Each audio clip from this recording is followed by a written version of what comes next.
Hari sudah menjelang malam, Mia duduk di tepi ranjang yang sudah dihiasi dengan kelopak bunga mawar merah sembari memperhatikan tubuhnya yang berbalutkan gaun tidur yang seksi. Sore tadi, kepala pelayan memberikan ia gaun tidur seksi ini dan menyuruhnya untuk mandi dengan bersih dan juga memakai wewangian. Jantung Mia terus berpacu, takut akan malam pertama yang harus ia lewat dalam beberapa jam ke depan. Saat Mia melamun, pintu kamar pun terbuka. Terlihatlah di sana, Romi dengan wajah memerah dan juga baju yang acak-acakan. Apa laki-laki itu mabuk? Mia pun berdiri dan berjalan mundur karena Romi terus mendekatinya. Momi memberikanku obat perangsang, dia pikir aku tidak bisa menyetubuhi wanita tanpa obat perangsang. Ucap Romi yang jelas tak dimengerti oleh Mia. Tuan, Anda kenapa? Tanya Mia menutupi bagian atas dadanya yang terekspos. Aku kepanasan, pelayan. Aku kepanasan dan ini semua ulah Momi. Segitu maunya dia punya cucu dariku. Jawab Romi langsung menarik Mia untuk lebih dekat dengannya. Kau sudah menjadi istriku. Untuk apa lagi kau menutupi dadamu itu? Tanya Romi menatap sinis Mia lalu menarik paksa tangan wanita itu yang menutupi bagian atas dadanya. Lebih seksi dari Yola, ucap Romi langsung menciumi bagian atas dada Mia yang mulus dan menggoda. Mia pun memberontak karena ia benar-benar tak siap. Tapi, ia kembali teringat dengan perjanjian dan bayarannya. Untuk inilah ia dinikahi, untuk melayani sang tuan majikan, lalu mengandung dan melahirkan. Bagus, kau memang harus pasrah, Jaasteris Ang. Kau itu hanyalah budak yang dibayar untuk melayaniku. Tak lebih dari itu. Romi pun langsung mendorong tubuh Mia ke atas ranjang. Laki-laki itu langsung Asteris cuti bajunya dan kini hanya tersisa celana pendek saja.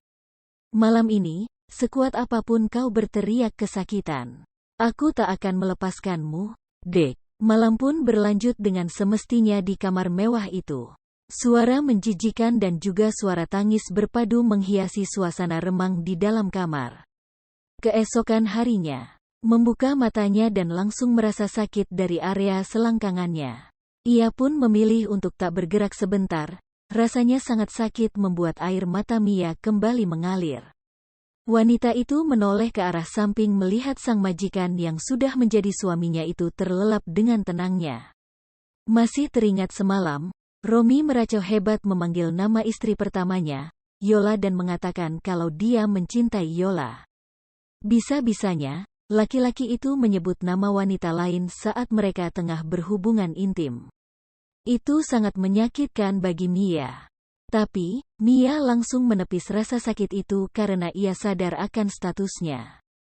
Mia pun berusaha untuk duduk lalu mengambil pakaiannya yang ada di lantai. Wanita itu memilih membersihkan tubuhnya ke kamar dan meninggalkan sang suami yang masih tidur tanpa berniat membangunkannya. Setelah selesai berendam dan membersihkan diri, Mia pun keluar dari kamar mandi. Ditatapnya ranjang yang berantakan, di sana, Romi sudah tidak ada. Pasti laki-laki itu sudah pulang ke kamar istri pertamanya. Kinara pun tak ambil pusing lalu mengganti pakaiannya. Kini, disinilah Mia, duduk di depan Nyonya Niken dan juga Tuan Romi serta istri pertamanya.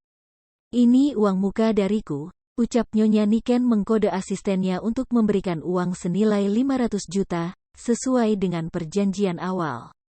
Mia pun menerimanya dengan senang hati. Aku sudah meminta Romi membelikan rumah untukmu, kau tak akan tinggal bersamaku apalagi bersama dengan Yola. Kau akan memiliki rumah sendiri, Romi akan datang ke sana jika nanti dia ingin dilayani. Dek, mengapa kata-kata ingin dilayani sangat menusuk hati? Rasanya, ia memang seperti wanita bayaran, hanya saja ia memiliki status. Baik, Nyonya, ucap Mia menunduk. Bukan berarti Mia sudah menjadi istri Romi, ia bisa memanggil Nyonya Niken dengan sebutan Momi atau lainnya. Itu tak mungkin. Nyonya Niken pun pergi meninggalkan ruangan diikuti asistennya. Tinggallah mereka bertiga di dalam ruangan itu. Mia pun dengan cepat mengambil uangnya lalu berdiri. Saya izin keluar, Tuan, Nyonya. Yola pun menggerakkan tangannya, mengusir Mia untuk pergi. Sebelum benar-benar keluar, Mia menoleh sekilas ke arah sepasang suami istri itu. Terlihat Yola terus menciumi leher Raihan dan laki-laki itu hanya menikmatinya saja.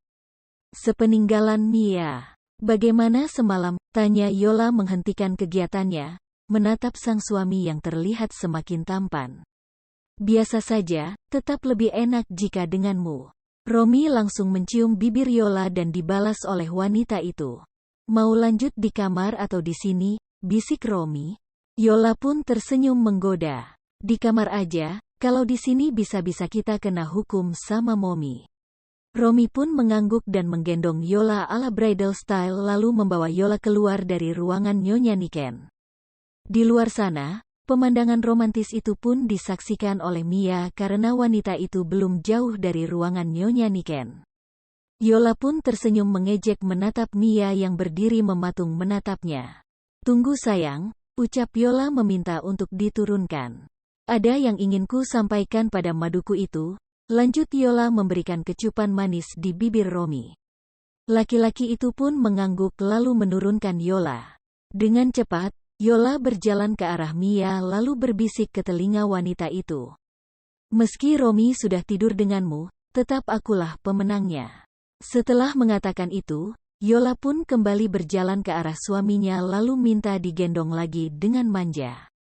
Mia yang mendengar bahkan melihat adegan itu pun hanya bisa menghela nafas panjang saja. Ia tak cemburu sama sekali, toh pernikahan ini memang tak boleh ada rasa cemburu. Ini hanyalah pernikahan yang dipenuhi perjanjian, bukan pernikahan yang dipenuhi dengan cinta. Setelah selesai makan siang, Mia pun ikut dengan Romi ke salah satu rumah yang sudah dibeli suaminya itu. Tentu Yola juga ikut, walau Nyonya Niken tak mengizinkannya karena takut jika Yola mengacau suatu saat nanti dan akan menggagalkan rencananya. Tapi, wanita itu sangat keras kepala dan memaksa untuk ikut. Mia pun duduk di belakang seorang diri dengan 2 tas yang berisikan barang-barangnya. Sayang, nanti malam dinner yuk. Ajak Yola terus saja bersikap manja di depan Mia. Tidak bisa, jawab Romi singkat.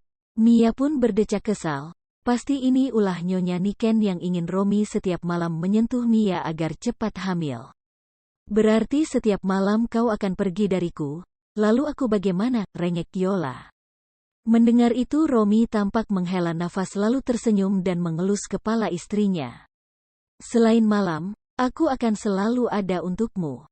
Yola pun tersenyum penuh kemenangan lalu menoleh ke belakang di mana Mia hanya fokus pada pemandangan di luar. Tapi aku takut kau tak bisa membagi waktu lagi, kau kan sudah punya 2 istri, ucap Yola dengan nada dibuat-buat sedih dengan masih menoleh ke arah Mia, berharap wanita itu menoleh ke arahnya. Istriku hanya 1, sayang. Dan itu adalah kau.